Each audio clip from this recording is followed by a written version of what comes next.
প্ৰথমতে আপোনালোক সকলোকে নমস্কাৰ জনাইছোঁ। আজি মই আপোনালোকৰ আগলৈ আকৌ এটা নতুন ভিডিঅ' লৈ আহিছোঁ। এই ভিডিঅ'টো মই অমিতা, নিউটেলা, আলুৰে বনাইছিলোঁ। আশা কৰোঁ আজিৰ মোৰ এই ৰেচিপিটো আপোনালোকে চাই ভাল পাব, আৰু যদি ভাল পায় তেনেহ'লে লাইক কৰিব, শ্বেয়াৰ কৰিব আৰু কমেণ্ট কৰি জনাব কেনেকুৱা হৈছে, আৰু লগতে মোৰ চেনেলটো ছাবস্ক্ৰাইব কৰিব। তেতিয়াহ'লে আহকচোন অমিতাৰ এই ৰেচিপিটো বনাবলৈ আৰম্ভ কৰোঁ। অমিতাৰ এই ৰেচিপিটো বনাবৰ কাৰণে মই এয়া অমিতা লৈছোঁ। অমিতাখিনি এইদৰে মই টুকুৰা টুকুৰকৈ কাটি লৈছোঁ। আৰু এয়া মই নিউট্ৰেলা লৈছোঁ, আৰু এয়া মই 2টা আলু লৈছোঁ। আৰু মই লগতে লৈছোঁ এয়া খুন্দি লোৱা আদা নহৰু, আৰু ইয়াত 2টা পিঁয়াজ। আৰু মছলাৰ কাৰণে মই লৈছোঁ এখিলা তেজপাত, এটা শুকান জলকীয়া আৰু কেইটামান গোটা জিৰা, এয়া জালুকৰ গুড়ি, এয়া হালধি গুড়ি, এয়া ধনিয়া পাউডাৰ, আৰু এয়া হৈছে জিৰা পাউডাৰ। তেতিয়াহ'লে আহকচোন অমিতাৰ এই ৰেচিপিটো বনাবলৈ আৰম্ভ কৰোঁ। প্ৰথমতে মই কেৰাহীত এয়া সৰিয়হৰ তেল লৈ লৈছোঁ। 3 চামুচমানৰ জোখত। এতিয়া তেলখিনি মই খুব ভালদৰে গৰম হ'বলৈ দিম।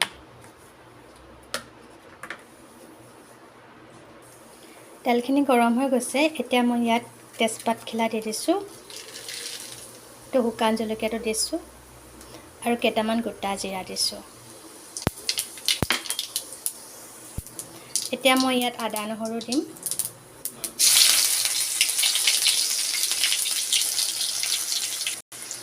অকণমান আদা নহৰুখিনি মই মিলাই লৈছোঁ এইদৰে।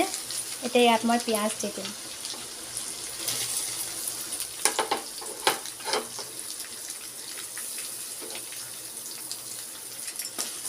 পিঁয়াজখিনি মই অকণমান ৰঙচুৱাকৈ ভাজিম। অতি কমেও 2 মিনিট সময় মই পিঁয়াজখিনি ভাজি ল'ম।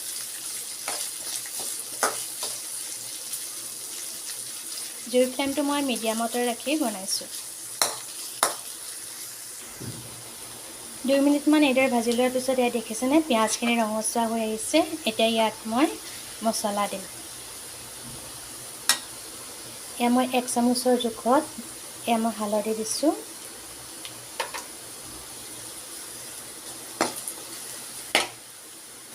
এয়া মই ধনিয়া পাউডাৰ দিছোঁ আধা চামুচৰ জোখত,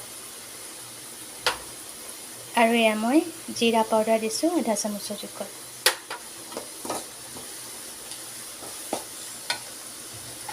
আৰু এয়া মই জালুকো দিছোঁ, এয়াও আধা চামুচৰ জোখত। অকণমান ৰং উঠিবৰ কাৰণে মই অকণমান কাশ্মীৰী লাল মিৰ্চো ইয়াত ব্যৱহাৰ কৰিম। এয়া মই অকণমান আধা চামুচমান কাশ্মীৰী লাল মিৰ্চ ইয়াত দি দিছোঁ। এতিয়া মই খুব ভালদৰে এইদৰে মিলাই ল'ম। আৰু এতিয়া মই ইয়াত প্ৰথমতে মই আলুকেইডোখৰ দি লৈছোঁ।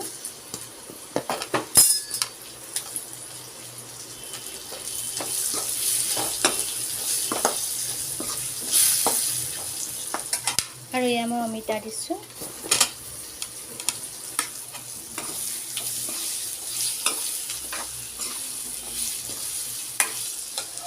আৰু এয়া নিউটেলাখিনি মই আগতীয়াকৈ অলপ গৰম পানীত ডুবাই থৈছিলোঁ যাতে কোমল হৈ যায়। এতিয়া মই নিউটেলাখিনি বাটি দিম।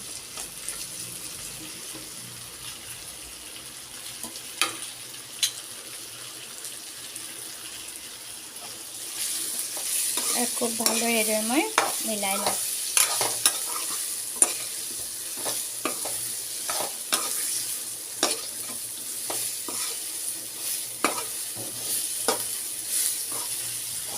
এতিয়া মই ইয়াত আন্দাজমতে নিমখ দি দিম।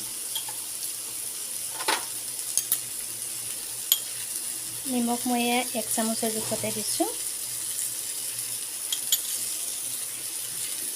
এতিয়া মই খুব ভালদৰে মিলাই ল'ম।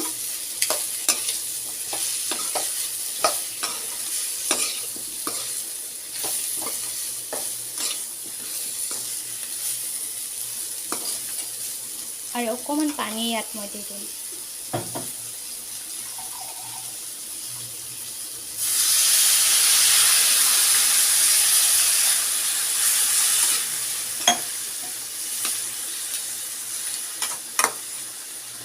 এতিয়া জুইৰ ফ্লেমটো মই কমত ৰাখি অতি কমেও 10 মিনিট সময় ঢাক মাৰি ভাজিখন ভালদৰে সিজিবলৈ দিম।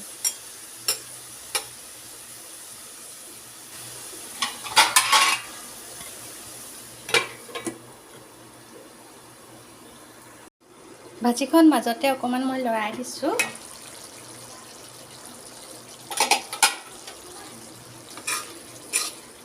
অকণমান পানী কম নিচিনা দেখিলে অকণমান বেছিকৈ আৰু অকণমান দি দিব পাৰে। আলু সিজিছে প্ৰায়, অমিতাখিনি সিজিবলৈ অকণমান টাইম লাগিব আৰু অকণমান সময়ৰ কাৰণে মই ঢাক মাৰি থৈ দিম। অমিতাখিনি আগতীয়াকৈ আপোনালোকে বইল কৰিও ল'ব পাৰে। অমিতাও প্ৰায় সিজিছে আৰু অকণমান সিজিলে প্ৰায় হৈ যাব ভাজিখন। আৰু অকণমান সময়ৰ কাৰণে মই ঢাক মাৰি ভাজিখন সিজিবলৈ দিম।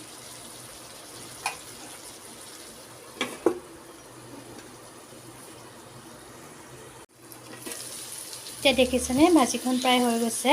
অমিতা আৰু আলু সিজি গৈছে সম্পূৰ্ণৰূপে।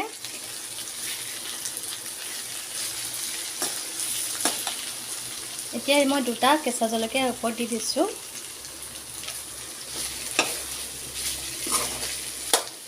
এতিয়া মই ঢাকন নমৰাকৈ অকণমান 5 মিনিটমানৰ কাৰণে ভাজিখন অকণমান সিজিবলৈ দিম আৰু 5 মিনিটৰ পিছত মই জুইৰ পৰা নমাই ৰাখিম।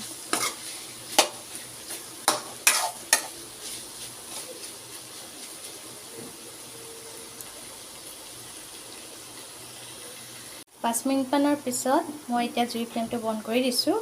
এয়া দেখিছেনে অমিতা, নিউটেলা, আলুৰ এই ভাজিখন দেখিবলৈ একেবাৰে মাংসৰ নিচিনা হৈছে। আশা কৰোঁ আজিৰ মোৰ এই ভিডিঅ'টো আপোনালোকে চাই ভাল পালে, আৰু যদি ভাল পায় তেনেহ'লে লাইক এটা কৰিব, কমেণ্ট কৰিব, আৰু মোৰ চেনেলটো যদি নতুনকৈ চাইছে তেনেহ'লে চেনেলটো ছাবস্ক্ৰাইব কৰিবলৈ নাপাহৰিব। ধন্যবাদ।